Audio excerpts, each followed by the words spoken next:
আমরা কি করে বুঝবো যে আল্লাহ তাআলা আমাদের ভালোবাসেন? কিভাবে বুঝবো যে তিনি আমাদেরকে পছন্দ করেন, ভালোবাসেন?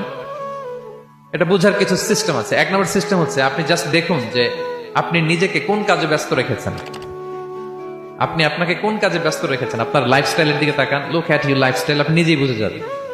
আপনি যদি দেখেন যে না, আপনার ভালো ভালো কাজে আপনার ব্যস্ততা, আপনার এঙ্গেজমেন্ট ভালো লোকদের সাথে, আপনার সার্কেলটা ভেরি গুড সার্কেল, ভালো কাজে আপনার মন টানে, আপনি ভালো কাজ করেন, যদি আপনার কার্যক্রম এরকম হয়, তাহলে বুঝে নেবেন আল্লাহ তাআলা আপনাদেরকে ভালোবাসেন।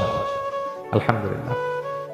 আর যদি দেখেন না, যত আকাম কুকাম আছে ওইটার সবার আগে আপনি, যেই কাজে আল্লাহর ক্রোধ আসে, আল্লাহ রাগ হয়ে যান, যেই কাজ ইসলামে করার নিষেধ, যেটাতে তার অসন্তুষ্টি, ওই কাজে আপনার এঙ্গেজমেন্ট, ইনভলভমেন্ট, আপনার সার্কেল গুলো এরকম, তাহলে বুঝে নিবেন আল্লাহ ভালোবাসা, এই মহা সৌভাগ্য আপনার কপালে জোটে নাই।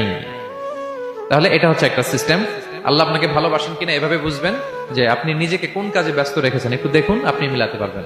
2 নম্বর পদ্ধতি হচ্ছে এটা বোঝার যে তিনি আমাকে ভালোবাসেন কিনা, সেটা হচ্ছে পৃথিবীবাসী আপনাকে ভালোবাসে কিনা এটা একটু দেখেন। এই পৃথিবীর ভালো মানুষগুলোর কাছে আপনার একটা গ্রহণযোগ্যতা আছে কিনা এটা দেখেন। এটা দেখলে আপনি বুঝতে পারবেন। সহিহ মুসলিমের একটা ছোট্ট হাদিস শেয়ার করি। রাসূল সাল্লাল্লাহু আলাইহি ওয়াসাল্লাম বলেছেন যে ইন্নাল্লাহা ইযা আহাব্বা আবদান দাআ জিবরিলা ফাকালা ইন্নী উহিব্বু ফুলানান ফাআহিব্বা। আল্লাহ তাআলা যখন কোনো বান্দাকে ভালোবাসে, তখন তিনি জিবরাইলকে ডেকে বলেন, হে জিবরাইল, আমি আমার এই বান্দাকে ভালোবাসি, তুমিও তারে ভালোবাসো। ফায়ুহিব্বুহু জিবরিল, জিবরাইল আলাইহিস সালাম তারে ভালোবাসতে শুরু করে। শুধু এখানেই না, সুম্মা ইউনাদি ফিস সামা, তারপরে তিনি আকাশে একটা অ্যানাউন্সমেন্ট করেন। ফায়াকুল, তিনি বলেন যে ইন্নাল্লাহা ইউহিব্বু ফুলানান ফাআহিব্বুহু, ও আকাশবাসীরা, ও ফেরেশতারা, আল্লাহ তাআলা তার এই বান্দাকে ভালোবাসে, তোমরা সবাই তার ভালোবাসো। তখন ফায়ুহিব্বুহু আহলুস সামা, গোটা আকাশবাসী তারে ভালোবাসতে শুরু করে, মানে ফেরেশতারা।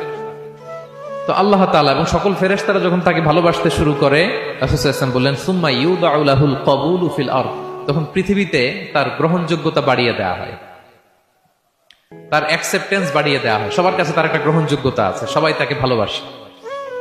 এটা হচ্ছে একটা পদ্ধতি যে আল্লাহ তাআলা আপনাকে ভালোবাসে কিনা আপনি নিজেই বুঝবেন যে পৃথিবীবাসী আপনাকে ভালো